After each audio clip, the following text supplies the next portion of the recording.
Sir Abhimanyu वाली line, Abhimanyu वाली line, Abhimanyu वाली लाइन, आपने अभिमन्यू की तरफ पूरा चक्रव्यूह आपने भेज दिया सर। ऐसा है, मैंने पहले ही कहा था कि मैं आधुनिक अभिमन्यु हूँ, चक्रव्यूह को भेदना जानता हूँ। हमने चक्रव्यूह को भेदा है और ये कोई मैं पहले भी कह रहा हूँ, वापस कह रहा हूँ, इस विजय में मेरा बहुत छोटा उसमें मैं समझता हूँ कि सहभाग है। एक ये हमारी जो पूरी टीम है, इस टीम ने इस विजय को लाया है। मला असं वाटतं की कुठल्याही लोकशाहीमध्ये एक चांगला विरोधी पक्ष असणं हे गरजेचं आहे। त्यामुळे जे काही विरोधी पक्षाचे लोक निवडून आलेले आहेत त्यांचा आम्ही सन्मान करू। त्यांचा आवाज छोटा असो की मोठा असो, ते ज्या योग्य गोष्टी सांगतील त्या योग्य गोष्टींवर आम्ही त्यांना प्रतिसाद देऊ।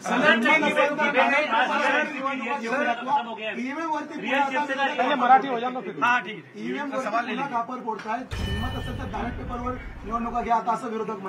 आम्हाला ते माहितीच होतं।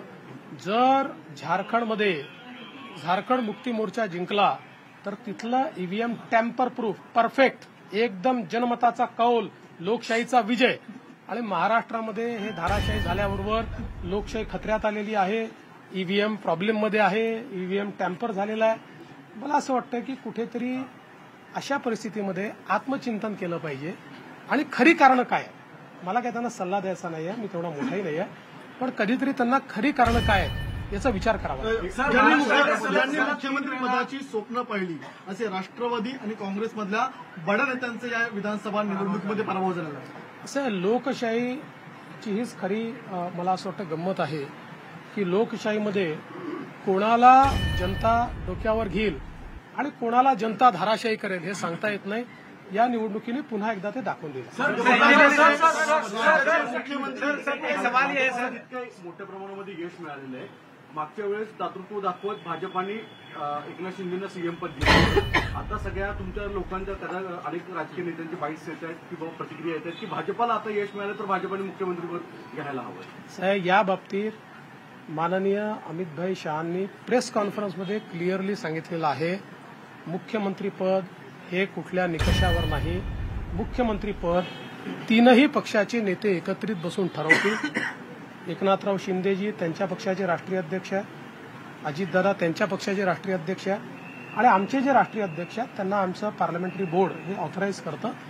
ते बसून जो निर्णय घेतील तो निर्णय असेल, कुठलाही वाद नाहीये, कुठलाही विवाद नाही। सर हिंदी में जानना चाहिए, सीएम पद को लेकर बहुत सवाल खड़े हो रहे हैं क्योंकि आप लोग सबसे बड़ी पार्टी हैं, तो सीएम पद क्या बीजेपी के खाते में? सीएम पद के ऊपर कोई भी विवाद यहाँ नहीं होने वाला, क्योंकि पहले दिन से ये तय है कि चुनाव जब संपन्न होगा तो चुनाव के बाद तीनों पार्टियां मिलकर इसको तय करेगी।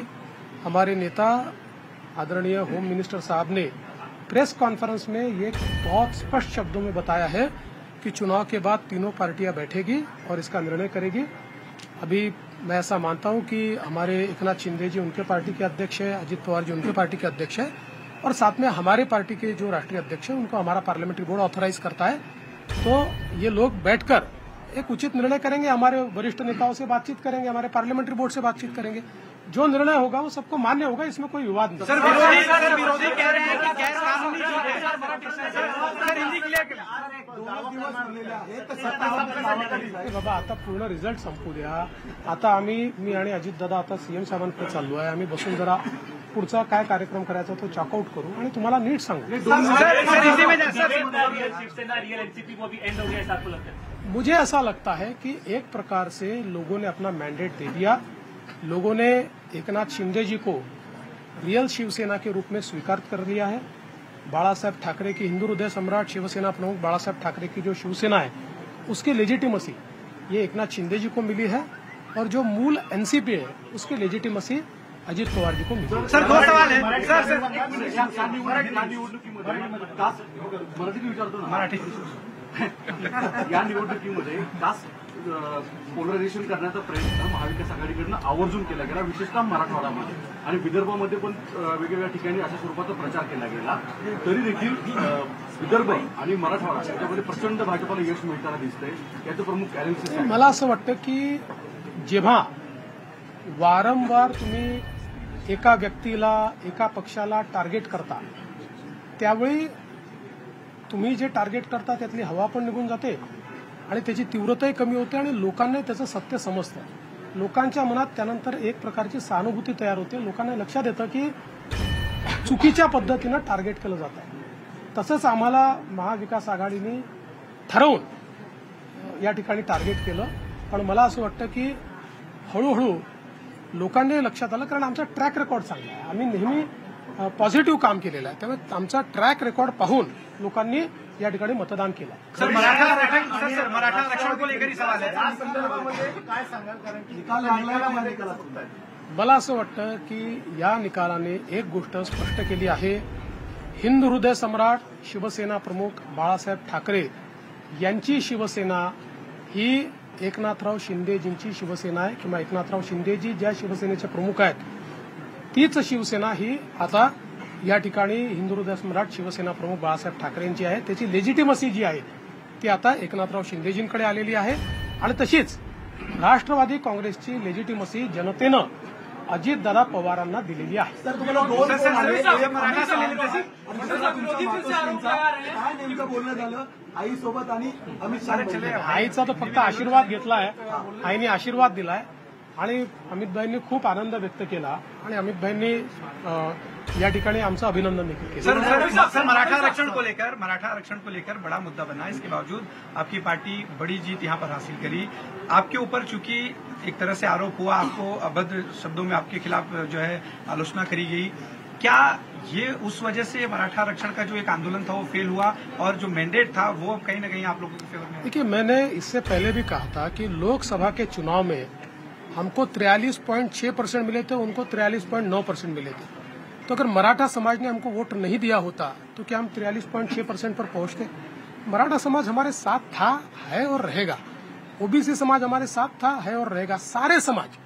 आज आप जब इसको डिसाइफर करेंगे, जब आप इसका विश्लेषण करेंगे तो आपके ध्यान में आएगा कि सब समाज हमारे साथ में.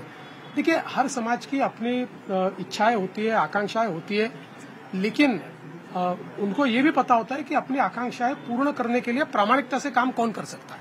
वो लोगों का विश्वास संपन्न. सर 2019ला मराठवाड्यातील वर्षभर एक प्रेस झाली होती. त्यानंतर शरद पवारांनी तेल लावलेला पैलवान हे वाक्य बोललं होतं आणि तुमचं आलेलं माइंडेड गव्हर्नमेंट पाडलं गेलं होतं कालांतराने. त्याचा बदला घेतलाय का आता? आणि तेल लावलेला पैलवान कुठलाही बदला मी घेतलेला नाही. राजकारणामध्ये जनता ठरवते कोण जिंकेल, कोण हरेल. कधी कधी एखाद्या गोष्टीचा नापसंती ही जनता कळवते. त्यामुळे यातनं जनतेने कदाचित नापसंती कळवली असेल आणि आमच्या बाबतीत पसंती कळवली असेल. मला असं वाटतं की याला वेगळ्या पद्धतीनं पाहण्याचं कारण नाही. आणि नंबर्स काय आहे याच्या आधारावर मी विरोधी पक्षाचं मूल्यमापन करणार. सर एक सवाल आहे की सुरू झालेली आहे. महाराष्ट्र चाणक्य म्हणून शरद पवारांचा उल्लेख वारंवार केला जायचा. आता महाराष्ट्र चाणक्य बदलला आहे. बदलला असेल तर मला माहीत नाही. फक्त मी एवढंच सांगू शकतो की मी तरी चाणक्य वगैरे काही नाही. मी भारतीय जनता पक्षाचा साधा कार्यकर्ता आहे. माझा पक्ष मला ताकद देतो, माझ्या पाठीशी उभा राहतो, म्हणून मला हे सगळं करता येतं. आमच्या पक्षातले जे वेगवेगळे नेते आहेत हे सगळे नेते माझं नेतृत्व मान्य करतात, म्हणून मला पुढे जाता येतं. त्याच्यामुळे चाणक्य वगैरे नाही. सर्व सांगितलं, हे जे काही आम्ही जिंकलो आहे ही एकत्रित भारतीय जनता पक्षाचा हा विजय आहे. याच्यात देवेंद्र फडणवीसचं कॉन्ट्रीब्युशन हे फार लहान आहे. गैर कानूनी जीत ये कह रही है. संजय राउत ने स्टेटमेंट दिया है कि गैर कानूनी जीत है, इस जीत को नहीं मानते क्योंकि जनता आप लोग के खिलाफ थी. और सर, और इसी से एक सवाल इसी पे कंटिन्यू कर लेता हूं सर. क्या देवेंद्र फडणवीस के रूप में समंदर वापस आ गया है? जो लोग घर किनारे पे बसाए थे बह जाएंगे? देखिए, पहली बात तो ये है कि संजय राउत, इनके ऊपर मैं कभी प्रतिक्रिया देता नहीं हूं, लेकिन आज आवश्यकता इसलिए दे रहा हूं. मुझे ये पता है कि झारखंड में झारखंड मुक्ति मोर्चा जीता है तो बहुत लेजिटिमेट जीता है. वहाँ चुनाव एकदम फेयर हुआ है. वहाँ पर इलेक्शन कमीशन ने अच्छा काम किया है. वहाँ पर ईवीएम इतना पक्का था कि वो हैक ही नहीं हो सकता. वहाँ लोकतंत्र का विजय हुआ है. और महाराष्ट्र में अगर हमको लैंडस्लाइड विक्ट्री मिली है तो इलेक्शन कमीशन भी बायस हो गया है, यहाँ का ईवीएम हैक हो गया है, यहाँ पर लोकतंत्र की हत्या हो गई है. देखिए, कभी न कभी आत्मचिंतन करने की आवश्यकता होती है. जो आत्मचिंतन नहीं करते जिंदगी में वो समाप्त हो जाते हैं। मुझे ऐसा लगता है कि कभी न कभी आत्मचिंतन करना चाहिए और इस प्रकार से वो बात करेंगे तो क्या लोगों का विश्वास बैठेगा? चलो थैंक यू। सर एक फोटो